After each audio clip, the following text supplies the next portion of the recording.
سیرت المصطفیٰ صلی اللہ تعالیٰ علیہ وسلم. نبی کریم صلی اللہ تعالیٰ علیہ وسلم کا ملک شام کا دوسرا سفر.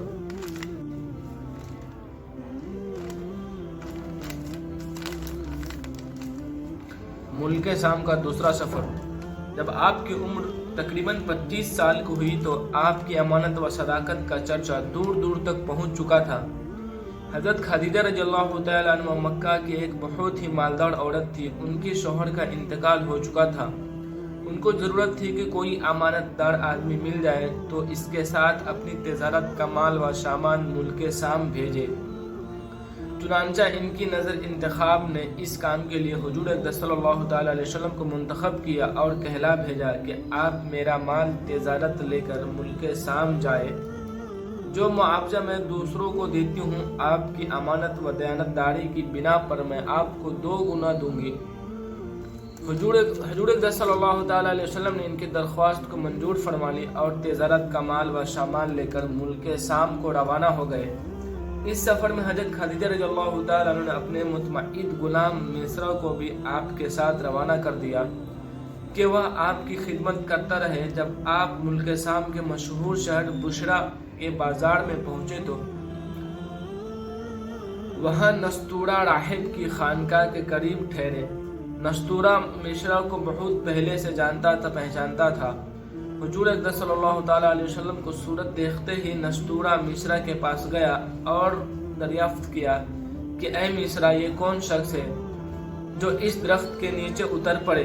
میسرہ نے جواب دیا یہ مکہ کے رہنے والے اور خاندان بنو ہاشم کے چشم و چراغ ہے. ان کا نام محمد ہے اور لقب امین ہے. اور نستورہ نے کہا کہ سوائے نبی کے اس درخت کے نیچے آج تک کبھی کوئی نہیں اترا. اس لیے مجھے یقین کامل ہے کہ نبی آخری زمان یہی ہے کیونکہ آخری نبی کی تمام نشانی جو میں نے تورات و انجیل میں پڑھی ہے وہ سب میں ان میں دیکھ رہا ہوں. کاش میں اس وقت تک زندہ رہتا جب یہ اپنی نبوت کا اعلان کریں گے تو میں ان کے بھرپور مدد کرتا اور پوری جان نثاری کے ساتھ ان کی خدمت گزاری میں اپنی تمام عمر گزار دیتا. اے میسرہ میں تم کو نصیحت اور وصیت کرتا ہوں کہ خبردار ایک لمحے کے لیے بھی تم ان سے جدا نہ ہونا اور انتہائی خلوص عقیدت کے ساتھ ان کی خدمت کرتے رہنا کیونکہ اللہ تعالیٰ نے ان کو خادم النبیین ہونے کا شرف عطا فرمایا ہے. حضور اقدس صلی اللہ تعالیٰ علیہ وسلم بصرہ کے بازار میں بہت جلد تجارت کا مال فروخت کر کے مکہ مکرمہ واپس آ گئے. واپسی میں جب آپ کا قافلہ شہر مکہ میں داخل ہونے لگا تو حضرت بی بی خدیجہ رضی اللہ تعالیٰ عنہ ایک بالا کھانے پر بیٹھی ہوئی قافلے کی آمد کا منظر دیکھ رہی تھی. جب ان کی نظر حضور علیہ الصلوۃ والسلام پر پڑی تو انہیں ایسا نظر آیا کہ 2 فرشتے آپ کے سر پر دھوپ سے سایہ کیے ہوئے ہیں. حضرت خدیجہ رضی اللہ تعالیٰ عنہ کے قلب پر اس نورانی منظر کا ایک خاص اثر ہوا اور پھرتے عقیدت سے انتہائی والہانہ محبت کے ساتھ حسین جلوے کو دیکھتی رہی. پھر اپنے غلام میسرہ سے انہوں نے کئی دن بعد اس کا ذکر کیا تو میسرہ نے بتایا کہ میں تو پوری سفر میں یہی منظر دیکھتا رہا ہوں اور اس کے علاوہ میں نے بہت سی عجیب و غریب باتوں کا مشاہدہ کیا ہے. پھر میسرہ نے نستورہ راہب کی گفتگو اور اس کی عقیدت و محبت کا تذکرہ بھی کیا.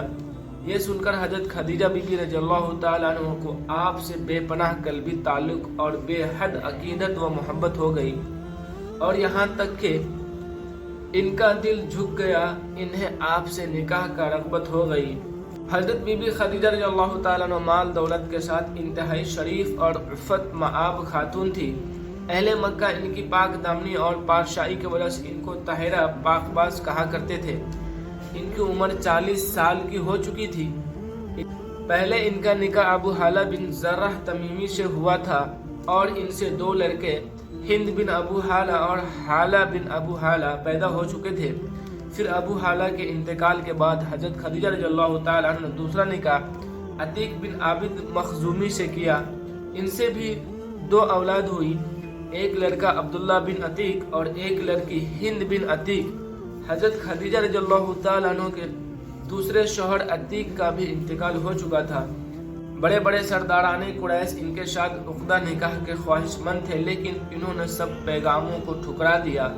حضور اقدس صلی اللہ تعالیٰ علیہ وسلم کے پیغمبرانہ اخلاق و عادات کو دیکھ کر، آپ کے حیرت انگیز حالات کو سن کر، یہاں تک کہ ان کا دل آپ کی طرف مائل ہو گیا کہ خود بخود ان کے قلب میں آپ سے نکاح کی رغبت پیدا ہو گئی۔ کہاں بڑے بڑے مالدار اور شہر مکہ کے سرداروں کے پیغاموں کو رد کر چکی تھی اور یہ طے کر چکی تھی کہ اب 40 برس کے عمر میں تیسرا نکاح نہیں کروں گی، اور کہاں خود حضور اقدس صلی اللہ تعالیٰ علیہ وسلم کے پھوپھی حضرت صفیہ کو بلایا، جو ان کے بھائی عوام بن خلیدی کی بیوی تھی۔ ان سے حضور اقدس صلی اللہ تعالیٰ علیہ وسلم کو کچھ ذاتی حالات کے بارے میں مزید معلومات حاصل کی، پھر نفیسہ بنت امیہ کے ذریعے خود ہی حضور علیہ الصلوۃ والسلام کے پاس نکاح کا پیغام بھیجا۔